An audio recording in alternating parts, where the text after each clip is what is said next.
Okay, welcome to your second to last summer video. We're going to be doing 1.7 today. Remember, there are Unit 1 slides to go back and read.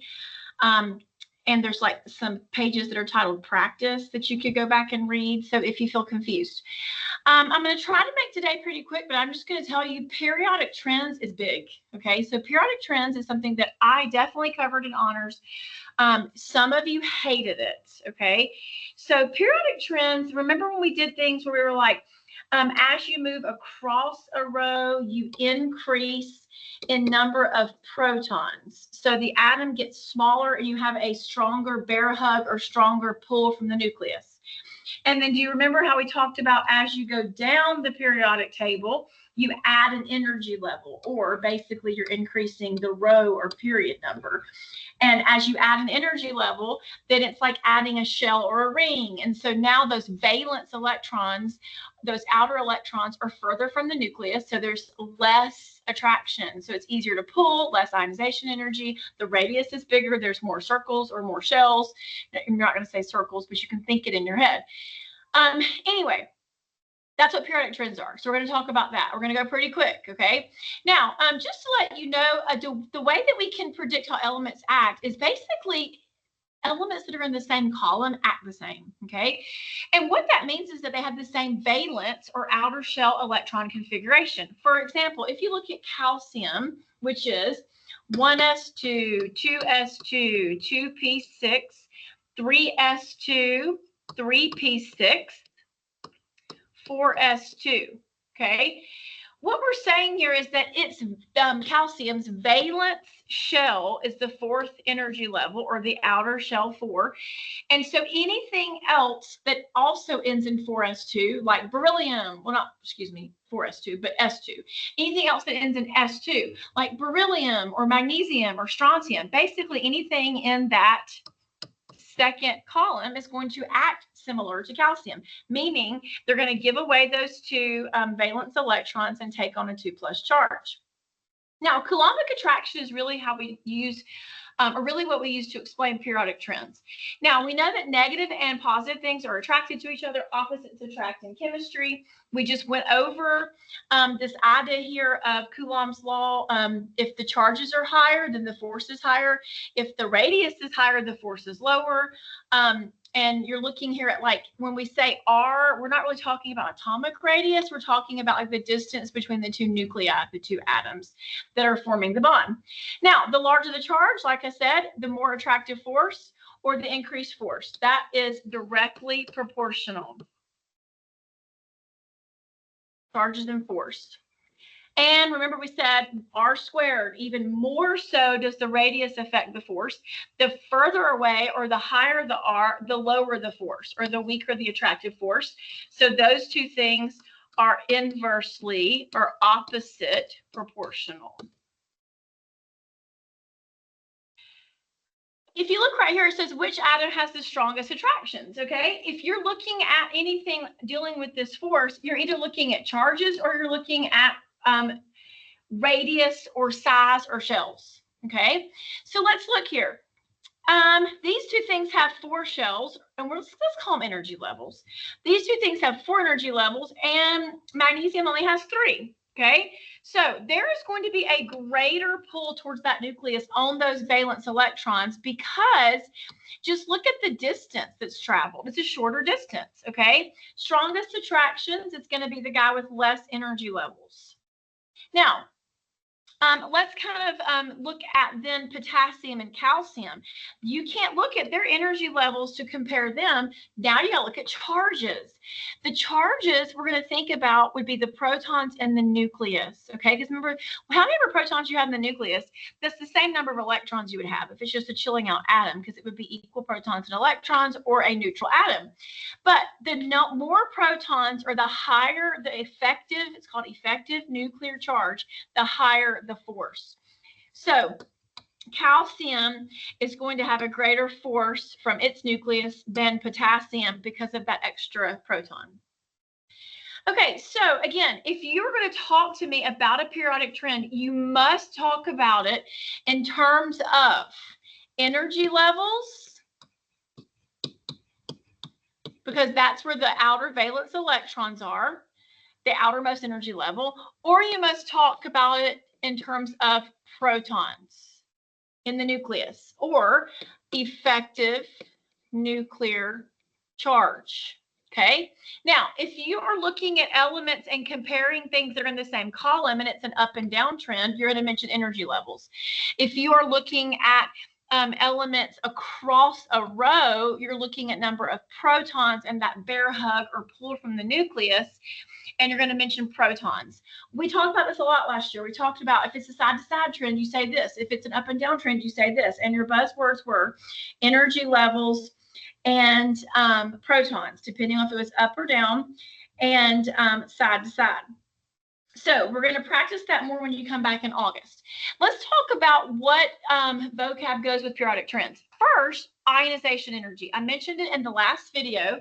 It is the energy that it takes to remove an electron or to make something an ion, okay? Remember, that means you're charged.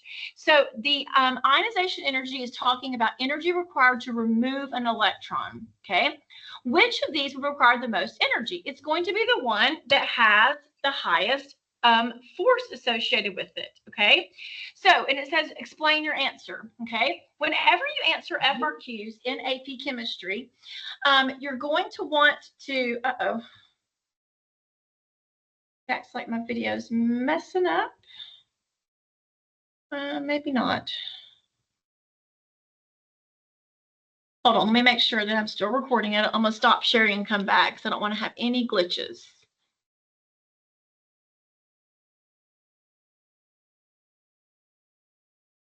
Looks like we're okay. Maybe, I don't know. Okay, so whenever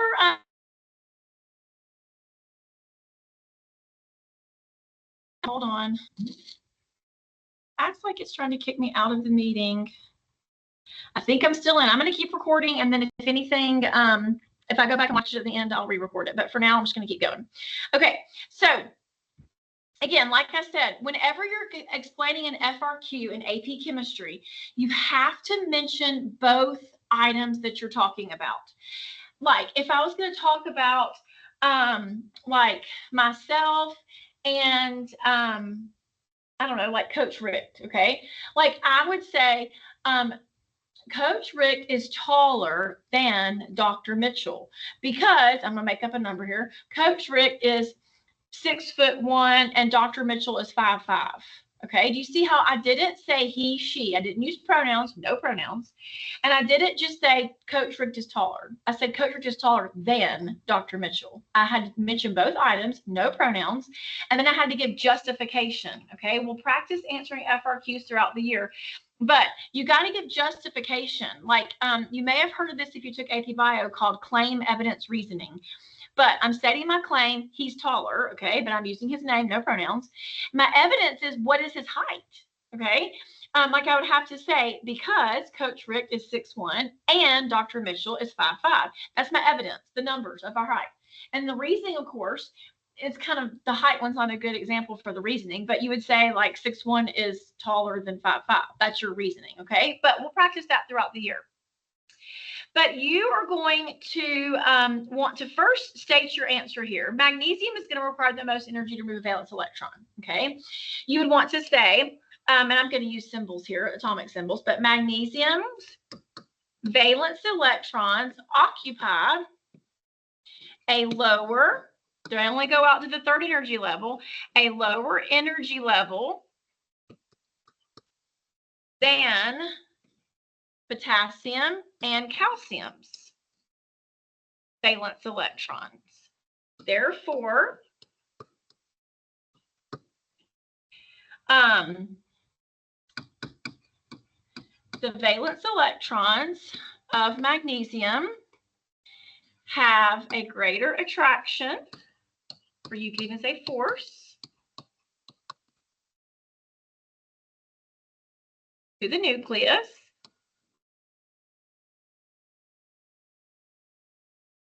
as they are closer to the nucleus.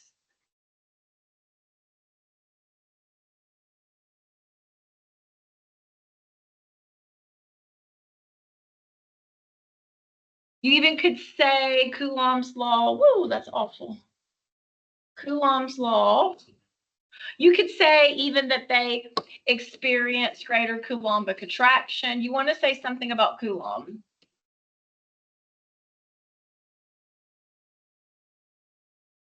Okay.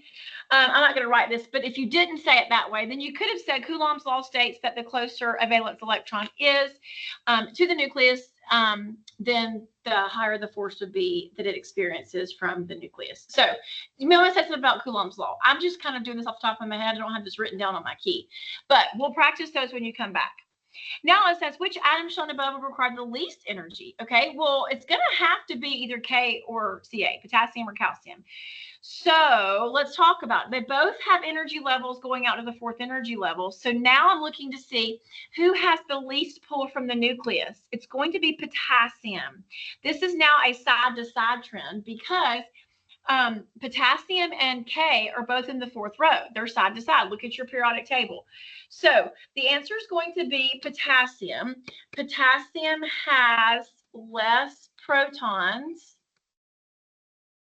than calcium, which gives it, no, I don't want to say it, don't do that, so you even catch myself doing it, which gives potassium a lower effective nuclear charge. Potassium pulls less with less force. Let's do that. With less force, pulls on the valence electrons with less force than calcium. Okay, so it's got to be something about protons, something about effective nuclear charge, something about pulling on the valence electrons. Okay, I talked yesterday about ionization energies and how the closer you get to the nucleus, the higher that ionization energy gets. So you can read that little paragraph right there if you want to. And this is an important thing. So go back and read that. I'm not going to read it to you. But what I was talking about yesterday is when you see a big jump, okay, when you see a big jump, and I know you kind of, it's a little subjective, but like it would make sense that from the first to second ionization energy, it would go up. Okay, it's about double. But look here, that's like about a factor of 2. This is about a whole lot more than that. Okay, the next change from the second to third ionization energy is a big jump. So when you look at that jump, that tells you this element must have 2 valence electrons. This guy must have been a core or inner electron. So because the third ionization energy is so big, then that tells you that the third electron is a core or inner electron. Okay, so they'll give you these jumps in ionization energy to tell how many valence the atom may have had. Also to state that you know that that next electron must have been a core electron. And sometimes they'll actually ask you to identify the element. Okay, look at atomic radius. The atomic radius is a little bit different than that R of Coulomb's law. It's sort of the same, sort of not, okay? When you're only looking at an atom and not 2 atoms together, we're doing that internuclear distance. When you're only looking at the atom, you're actually just looking at the size of that atom from the nucleus to the surrounding outer valence electron.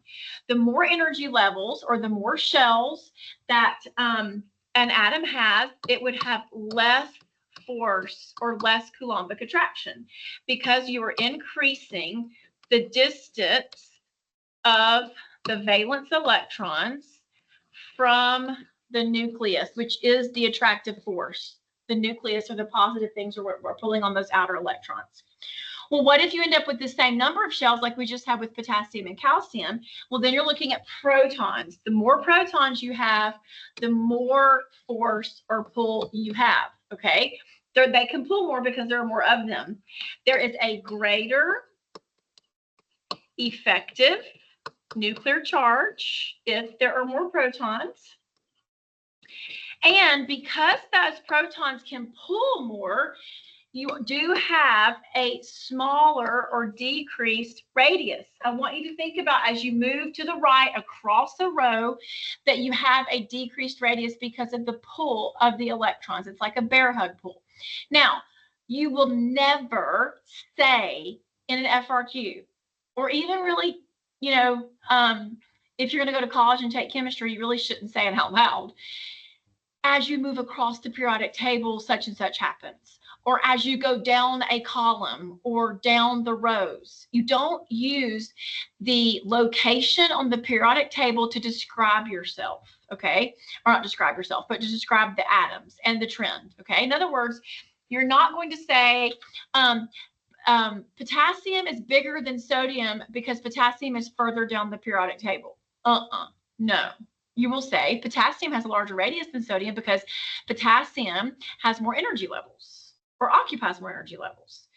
You're not going to say that oxygen is smaller than boron, okay? You're not going to say oxygen is smaller than boron because it's further to the right. No, you're not going to do right and left, okay?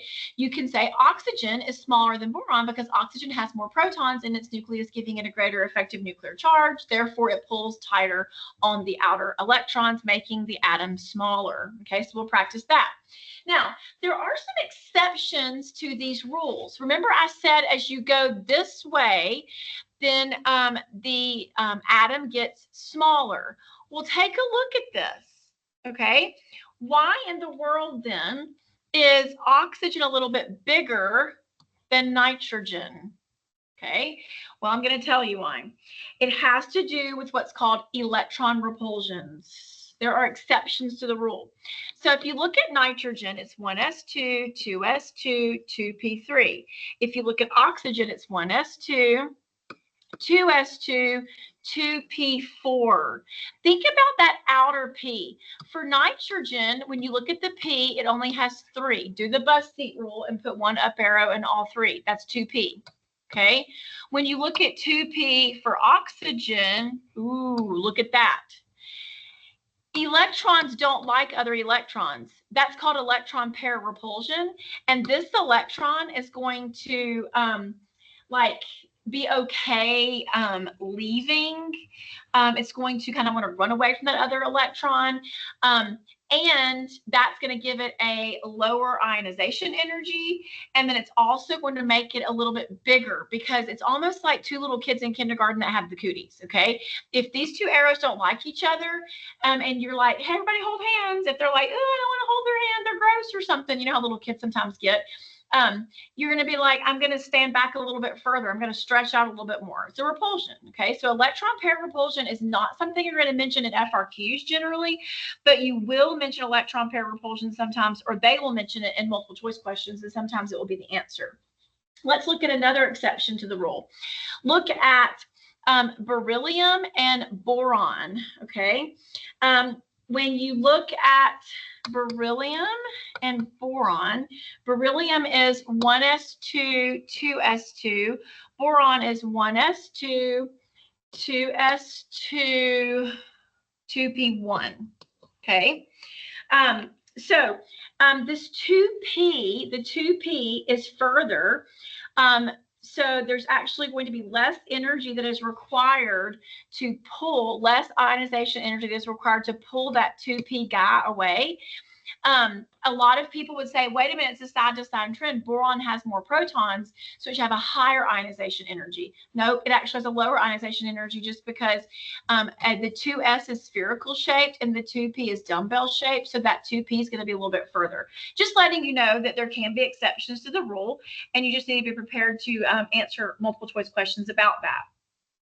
Now, what if you're looking at radius of an ion, like a cation that is positive, or an anion that is negative, okay?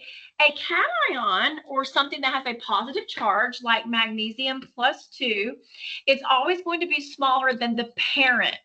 Like Mg +2 is smaller than Mg. Why? Because it gave away 2 electrons to B +2, and those were its valence electrons. So because it lost its valence shell to become a cation, that's why they would be smaller. But anions will always be bigger than the parent. Like chloride 1- is bigger than chlorine. Okay, why? Because electrons were added to the same valence shell. And we know that there are electron-electron repulsions. It's the same idea of people being in a circle holding hands, and then you bring in more kids to hold hands and they don't like each other. They're going to back up a little bit more and get a little bit further away from each other. Electron repulsion. Again, might happen in a multiple choice question, probably not an FRQ. We talked in 10th grade about electron affinity. Affinity means you like something. Like you might have an affinity for the beach, an affinity for vacation, an affinity for chocolate. Affinity is basically, when you do electron affinity, it's like how much does an atom want to have an electron given to it or added on, okay? So in general, the electron affinity increases as you go across the periodic table. Why? Because you're getting closer to having an octet, okay? Think about that. If you are looking at like chlorine, who's in like group 17 way over here, he only needs one more to get an octet. So he's like, give it to me. But if you're looking at like beryllium, okay, which is in group 2, he has a low electron affinity. In fact, he doesn't even want electrons. He wants to give them away. It's the whole idea of over here on the left-hand side of the periodic table, people want to give away, and on the right-hand side, people want to gain. Generally, electron affinity decreases down a group because it can't be attracted to that nucleus because you're adding energy levels, but that's just a general statement. Now, electron affinity values are usually written down as negative values, and that is to show you or remind you that energy is released as electrons are added on, okay?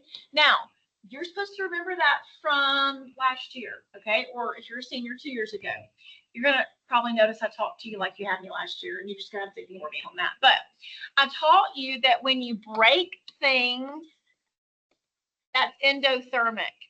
And when you bring things together or form things, that is exothermic. We talked about how if you break a pencil, you bring energy in, endo. If you are going to like bring things together, like not break apart, but almost like bear hug, that's like a mother exhaling, like, oh, everybody's home for Christmas. She bear hugs everybody and exhales a sigh of relief.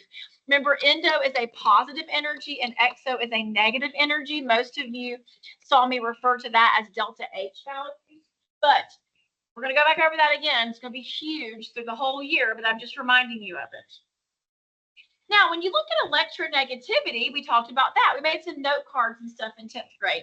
Electronegativity is the measure of an atom to attract. I always try to tell kids, think about if you knew somebody that had an electric personality and you were like, wow, like they were, attracting friends to themselves, okay? The word attracting electrons is electronegativity. We talk about this in water, and we talked about it, how oxygen is more electronegative than hydrogen, and that those pulls towards oxygen, or the electronegativity of oxygen, is what makes water polar. We said that gives the oxygen a slightly negative charge and the positives, slightly positive charges to the hydrogen. And we talked about how those little funny looking S's, they're like Greek lowercase deltas. They mean partial positive and partial, like this means partial positive and partial negative. Now, I'm going to go back over that. But remember, I also asked you to memorize the electronegative elements, and they were the halogens down to iodine. So I'm looking at the periodic table, nitrogen, oxygen, fluorine. We call this the upside down L. It starts at nitrogen, goes over to fluorine, then goes down to iodine. Remember, we said I'll have nil over for clam brains for our diatomics.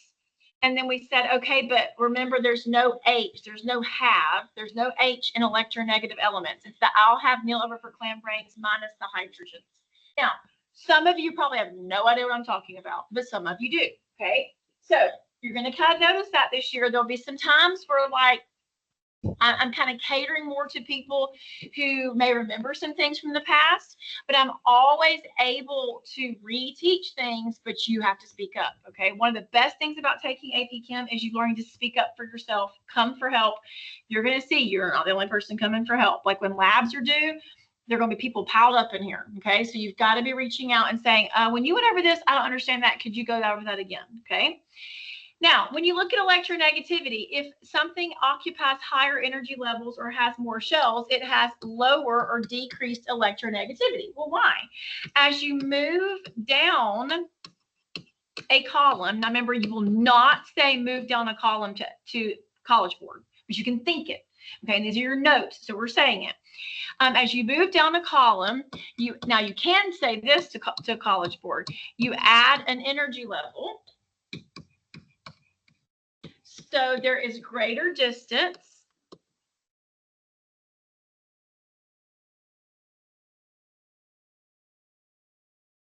from the nucleus for those valence electrons. Now, you're talking about electronegativity. Those electrons are going to be attracted by that outer shell. So what we're saying is they got to feel the pull from that nucleus through all those shells.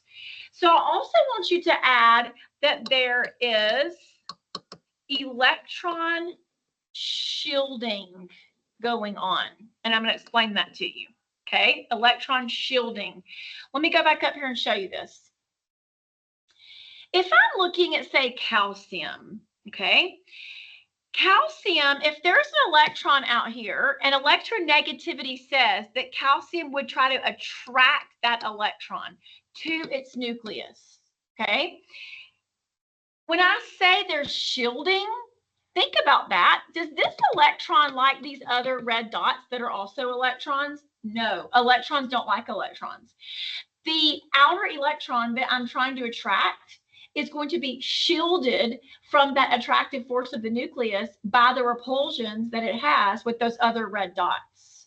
Okay, so think about that. We'll mention shielding. We will not use shielding for FRQs, but we will mention shielding or see it mentioned in multiple choice questions. Now, again, same thing. What if the energy levels are the same and it's a side-to-side trend? You're in the same row. Now I have to look at protons. More protons equals an increase in electronegativity. Why? Because the more protons you have, the radius will be decreased or it'll be smaller, okay? As there is a greater effective nuclear charge because you've got more protons.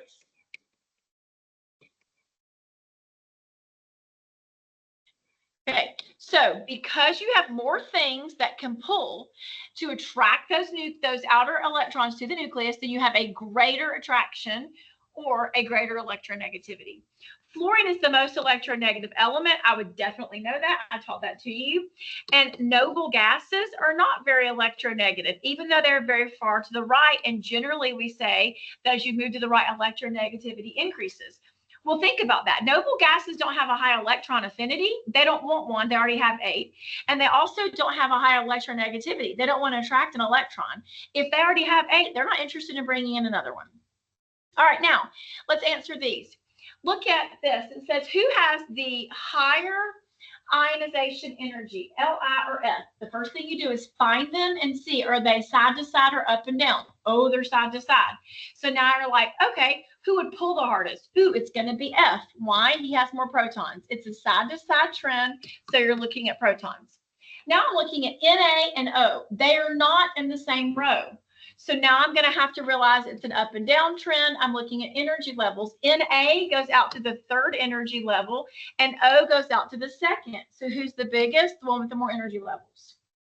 The highest electronegativity is going to be an F because he has the highest electronegativity.